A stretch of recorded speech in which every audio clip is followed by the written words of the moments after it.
Good morning. I'm Noah. I will be your examiner today. What is your full name? May I see your identification? That's fine. Thank you. In the first part, I would like to ask you some general questions about yourself. Let's talk about what you do. Do you work, or are you a student? I work as an IELTS trainer. It's been about 7 or 8 years since I started my career.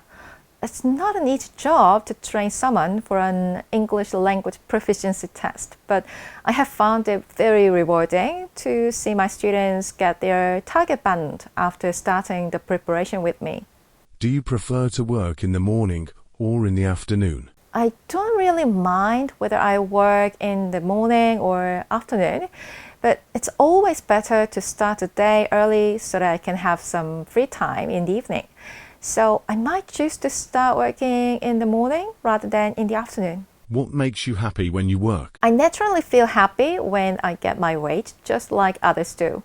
And I also feel quite satisfied with my choice of career when I see my students take the next step in their life after getting their target band. I feel really rewarded when helping others achieve their goals. I would like you to talk about helping others. Do you usually help people around you? Yes, but only if others are struggling with what I can do. Everyone needs some help from others at some stage in their life, and I believe in the proverb, a good deed never goes unrewarded. So I try to give a hand to those around me if it's possible. How do you help people around you? What I can offer to help others is only my knowledge and skills, which is quite all about English. The most common thing I do for others is translating or interpreting what they say in English or the opposite. And I sometimes counsel some parents who are concerned about their children's English education. Do your parents teach you how to help others? As far as I can remember, no, I don't think my parents taught me specific ways to help others. Instead, my grandparents did as I spent more time with them. I learned really a lot about how a good member of society should behave from my grandma. And I try my best to become a good person by offering some help to those who need it. Let's talk about robots. Are robots important to our lives? No, I don't think so. Although robot technology definitely is a huge step forward and robots play a significant role in several industries now. However, currently, many tasks in our daily life and life skills are done without the use of robots. So it's still difficult to say they are important. However, things can change soon based on the rate at which the technology is becoming dominant in our everyday life. How do robots affect our lives? Well, with the introduction of robots to manufacturing, production has increased considerably as they need no breaks and carry out their tasks perfectly in most cases. Also, robot hands assist in performing some complex surgeries, so the success rate of such operations has gone up. Of course, there are several other examples that robots have positive effects on our lives, but due to the widespread automation, manufacturing workers have lost their jobs, which is a new social issue. Thank you. Now, let's move on to part 2. I will give you a topic, and I would like you to talk about it for 1 to 2 minutes. Before you talk, you will have 1 minute to think about what you are going to say. You may make some note if you wish. Do you understand? Okay. Here is your paper and a pen, and here is your topic. I would like you to describe a photo that makes you happy.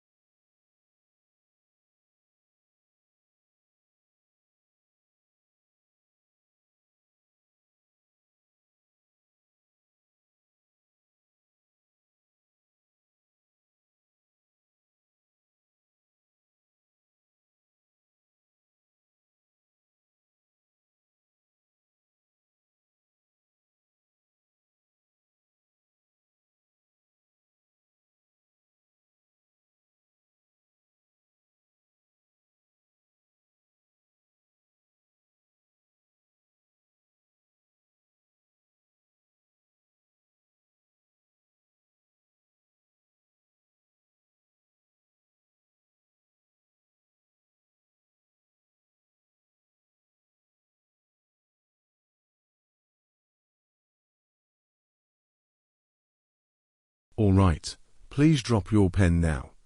Remember you have 1 to 2 minutes for this, so don't worry if I stop you. I will tell you when the time is up. Can you start speaking now, please? Actually, it's quite difficult for me to choose only one picture that gives me happiness because there are hundreds or maybe thousands of them.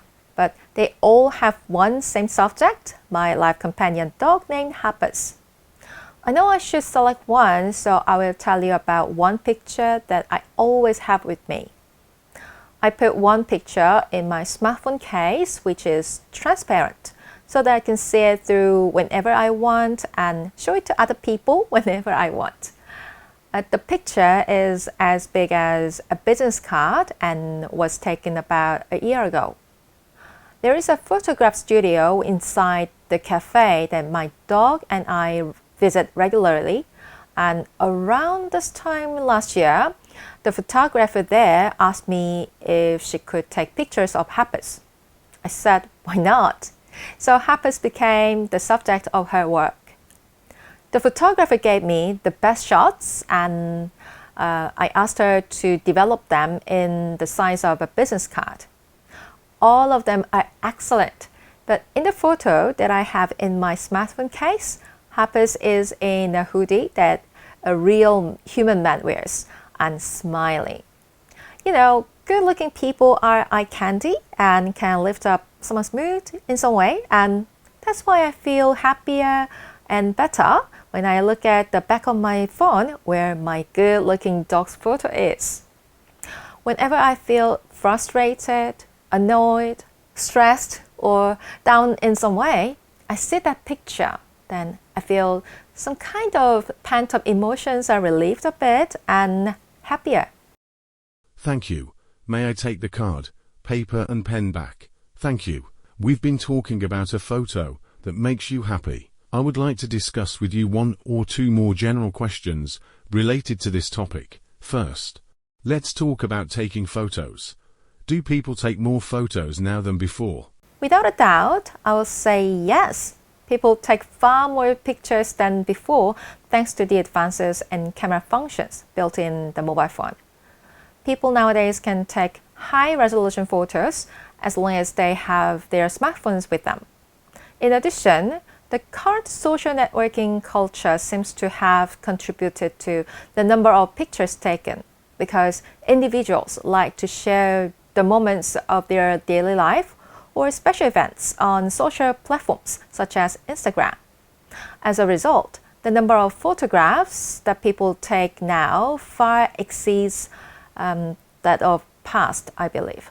Do you think equipment is important to take good photos? Expensive cameras with convenient functions are likely to produce good works. However, I don't think equipment plays a critical role in making good pictures. There is an old saying that a bad workman always blames his tools, and it always holds true in my opinion. Modern citizens are still overwhelmed, touched, or inspired by photographs taken several decades ago when the camera was not as user-friendly and not with as many functions. Good pictures have a power to move beholders, and to my mind, that power is from the photographer's skills and philosophy. When can an image be worth 1,000 words? Well, it's difficult to determine when an image explains better than words because in most cases, pictures are more effective in delivering messages than written explanations. A photograph that captures a moment usually contains many more details than words can convey. For example, describing a red apple through writing or speech would require dozens of words. We would need to mention that the apple is red and round, but not like a circle. And it also has very tiny brown spots on the surface, and the texture of the skin is not smooth. Providing a comprehensive verbal description could take a considerable amount of time and effort. On the contrary, showing a picture of a red apple is far simpler. It takes only a few seconds to understand what a red apple is. I would like you to talk about the photographer. Do you think being a professional photographer is a good job? Of course, all occupations are equally honorable, so professional photographer is also a good career because they live the best moments of the subject's life in the form of pictures that never become old. People reminisce about their good days by looking at photos, and best shots taken by a professional photographer bring more vivid memories. Moreover, many pictures by great photographers inspire the public no matter how old they are and encourage them to do some good or stop doing harm. Is it necessary to take a course to become a good photographer? No, not really. Taking an appropriate course is helpful to gain necessary knowledge and skills for any industries and areas, needless to say, but the skills of taking photos depend on the person's artistic sense, in my opinion.